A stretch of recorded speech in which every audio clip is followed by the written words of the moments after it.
कोई कर्मचारी और शिक्षक अगर एक भी कह देगा कि हमें नवीन पेंशन चाहिए तो हम अपनी मांग छोड़ देंगे। एक भी व्यक्ति इस प्रदेश का एक शिक्षक यह कहने को तैयार नहीं है कि यह क्यों नहीं योजना सफल है। मान्यवर, आज प्राण नंबर एलाट है नवीन पेंशन योजना के अंतर्गत। प्राण में 10% शिक्षक की कटौती होती है। उदारतापूर्वक राज्य सरकार 14% उस शिक्षक के खाते में भेजती, कुल मिलाकर 24% हुआ। पुरानी पेंशन योजना सिर्फ शिक्षक की 10% वेतन का सिर्फ 10% कटौती होती थी, जीपीएफ में जमा होता था। जीपीएफ सरकार के खाते में होता था और सरकार उस पैसे का विकास कार्यों में उपयोग करती थी। और बुढ़ापे में जब वह रिटायर होता था 60 अथवा 62 साल पर, तब उसे वो पुरानी पेंशन, और पुरानी पेंशन निर्धारित था, न्यूनतम निर्धारित है पुरानी पेंशन में।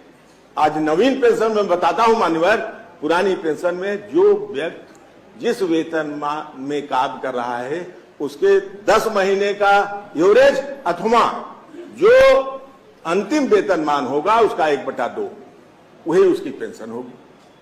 जो अधिकतम हो वो पेंशन होगी।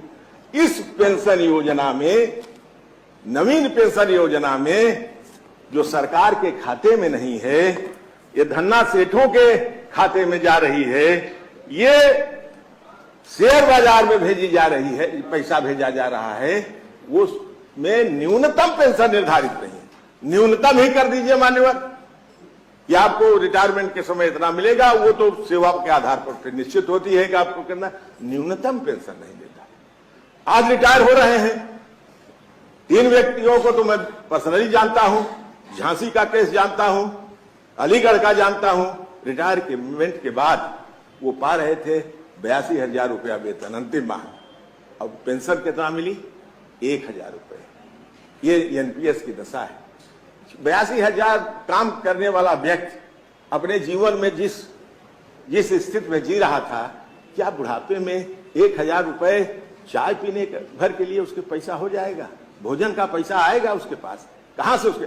और इसका जो पैसा जमा होता है जीपीएफ में, रिटायर होने के बाद हर साल का ब्याज लग के उसे वापस होता था जीपीएफ का पैसा। वह पैसा भी इकट्ठा बुढ़ापे में मिलता था, उसके काम आता था। इसमें किसी प्रकार की धन वापसी की व्यवस्था जो की गई है वह 40% की गई है, लेकिन वह 40% भी शिक्षक कर्मचारी को नहीं मिल रहा है। मान्यवर, इस प्रदेश में हाहाकार मचा है। यह स्थिति, यह आज जिस देश में है एक संविधान एक कानून, यह बात तो सत्य है।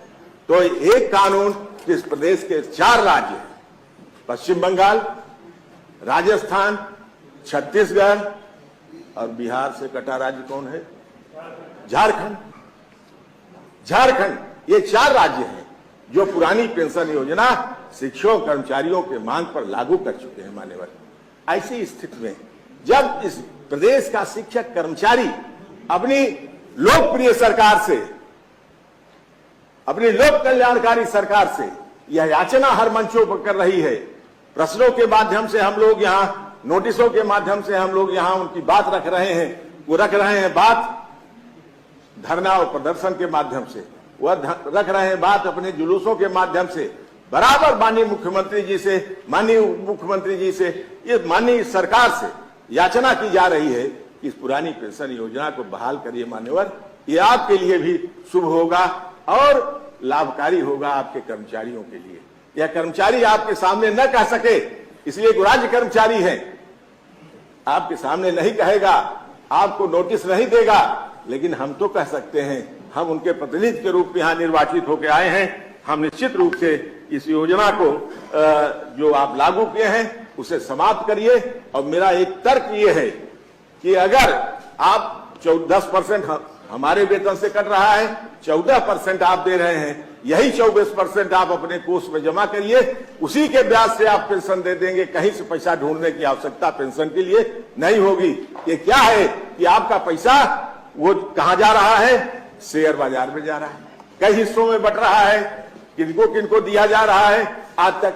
और सबसे बड़ा दुर्भाग्य मानवर, जो कटौती हो रही है इस प्रदेश के 75 जिलों में, मैं केवल शिक्षक की बात करता हूं, अब उनकी जानता हूं, इसलिए बात नहीं करता हूं, कोई किसी जनपद के जिला विद्यालय निरीक्षक यह बता दें या सरकार यह बता दे कि उनका पैसा उनके प्राण नंबर में खाते में शो कर रहा है, नहीं शो कर रहा है।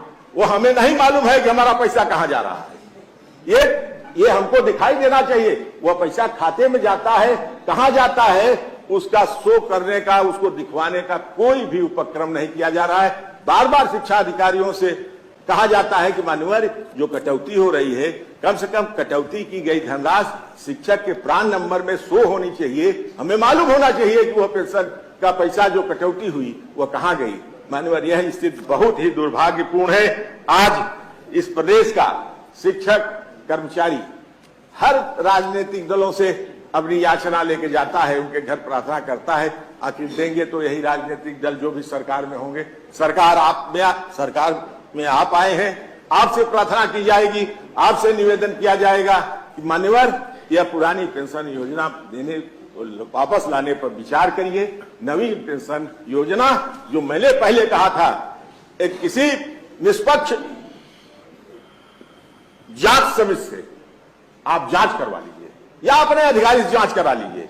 कोई भी व्यक्ति, कोई भी कर्मचारी और शिक्षक यह कहने की तैयार नहीं है कि नवीन पेंशन योजना लाभकारी है। ये अलाभकारी है, ये अनिश्चितता की स्थिति बनी हुई है। ऐसी स्थिति में मान्यवर, ये पुरानी पेंशन योजना इस प्रदेश के कर्मचारियों शिक्षक के लिए उपयोगी है। नवीन पेंशन योजना, बिल्कुल नवीन पेंशन योजना आज कर्मचारियों के लिए अलाभकारी और अनिश्चितता की स्थिति बनाए हुए है। उनका जीवन यापन बुढ़ापे में नहीं हो पाएगा। आपकी सेवा किए हैं जिंदगी भर, वो 60 साल तक, 62 साल तक सरकार की सेवा में है। वो दूसरे की सेवा नहीं कर रहे हैं, किसी राजा की सेवा नहीं कर रहे हैं, आपकी सेवा कर रहे हैं। सेवा का जो उन्हें प्रतिफल बुढ़ापे में मिलना चाहिए, वह बुढ़ापा उनके बुढ़ापे की लाठी है।